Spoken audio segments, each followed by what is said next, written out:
Good afternoon, boys and girls. This is Wednesday, April 22nd, and it is Earth Day. If you listen carefully, you can hear the birds singing in the background. The sun is shining, the skies are blue, and it's a beautiful day to have an Earth Day. And today our story is going to be about a bumblebee.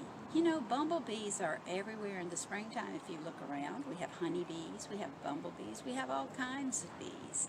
But we're going to have a story about Buzzy the Bumblebee. Buzzy the Bumblebee. He's having a very bad day. A very bad day. Because he's been fluttering around. He's been doing all kinds of wonderful things, and all of a sudden he reads somewhere that he's not supposed to be flying, that no bumblebees are supposed to be flying. I'm going to read you a little bit about what we'll be reading about today. Scientific facts suggest that bumblebees should not be able to fly. Documented studies indicate that a bumblebee's wingspan is too small for its body weight. Fortunately, bumblebees do not know this. Well, that is except for Buzzy.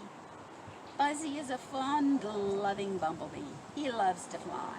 One day, Buzzy reads the startling and shocking scientific fact that he should not be able to fly, and he begins to doubt himself. He tried to make his wings work by pumping with all his might, but the words he had read were stuck in his head, and now something wasn't right. Buzzy was stranded on top of a flower, longing to fly away. His heart still knew how, but his head had forgotten the way. Buzzy desperately wants to get home to talk to his mom and dad, but how? He couldn't fly anymore.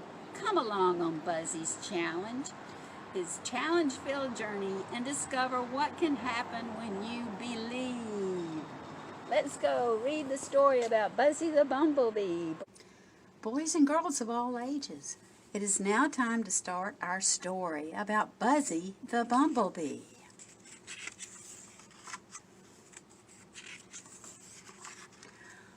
One sunny day in a beautiful garden, there sat a bumblebee named Buzzy. His stripes were black and yellow, and his coat was rather fuzzy. Buzzy liked to fly like all bumblebees. He danced with the flowers and swayed with the breeze. He also liked to read and thought himself worldly and wise, so Buzzy was startled when he read bumblebees weren't made to fly. He read it over and over.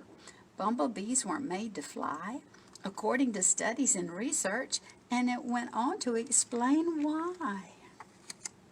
Their wingspan is wrong and their bodies are too big. Buzzy was confused. He thought, I am not a pig. Buzzy couldn't believe what he read and kept thinking, can these facts be true? I've been flying all this time and I shouldn't have been able to? He tried to make his wings work by pumping with all his might, but the words he had read were stuck in his head, and now something wasn't right. Buzzy was stranded on top of a flower, longing to fly away. His heart still knew how, but his head had forgotten the way. Buzzy was scared. How can I get down now that I can't fly anymore? I'll have to climb down, he decided, something he'd never done before. With book in tow and little heart pounding, Buzzy tentatively took the first step. Then very, very slowly down the flower he crept. Buzzy's foot started to slip and he felt himself letting go. Oh no! Thank goodness for a leaf. It helped cushion the blow. Dazed, Buzzy slowly sat up, thinking, what shall I do now? My home is so far away, I've got to get there somehow. Two dragonflies saw Buzzy walking, and they asked, what's wrong with you? Buzzy sadly told them, my flying days are through. They didn't understand his problem because their wings worked just fine. Would you walk with me, Buzzy asked. No, thank you, they declined. Feeling very envious and even a little mad, Buzzy had a funny feeling inside. He wanted what they had. Heavy-hearted, he trudged on, anxious to get home. Buzzy needed his family. He felt so alone. Just then, Buzzy saw a stream and cried out in frustration, "Now that I can't fly anymore, will I ever reach my destination?" "Every problem has a solution," his mother always said. Buzzy had to find an answer. He'd have to use his head. At that very moment, a flower petal drifted by. It gently floated to the river's edge as Buzzy let out a sigh. Buzzy had an idea. "I need something that will float." Looking at the petal in the water, he thought, "This could be my boat." He picked up a blue jay's feather and cautiously pushed himself out. When Buzzy realized the petal would work, he gave a joyful shout. As he safely reached the other side, Buzzy was filled with relief until he saw the tall, tall grass and was suddenly overcome with grief. Sadly, he remembered the days when above the grass he would soar. Once again he would thought, "What will I do now that I can't fly anymore?" Peering through the thick green grass, Buzzy thought, "This just isn't fair." About to give up, he heard a voice say, "Don't stop, you're almost there." He looked up to see where it came from, but his eyes met only the sun. Mustering all the energy he had left, Buzzy began to run. Buzzy burst through the door with a tear in his eye. "Mom and Dad, why didn't you tell me bumblebees weren't made to fly?" "Why, Buzzy," they said, "you certainly can fly. Until now, that is. And do you know why? You're doubting yourself. Fear is blocking the way. Listen to your heart, Buzzy, not to what others say. Ignore labels and limits. They seldom do good. They make you think you can't, when inside you know you could."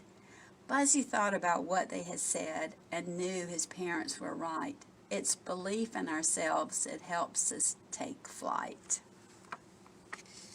Quickly, Buzzy ran out the door and looked up at the sky, bursting with confidence and desire. Buzzy shouted, "I want to fly." Buzzy's wings fluttered and his spirit began to soar. Buzzy knew he would be all right. He would fly once more. And sure enough, Buzzy flew. And do you know why? By believing that he could, Buzzy was able to fly. Boys and girls, what did you think about the story today? Has that ever happened to you before? Has somebody ever said something to you, or you've read something and you said, "Oh no, I can't do it. I'm not as good as I thought I was. I can't do this." Not because somebody said something bad about me or told me I couldn't. But you know what, boys and girls, we need to believe in ourselves, right? We need to believe in ourselves. We know we have talents. We know we have special gifts. We need to believe in ourselves, and we can succeed.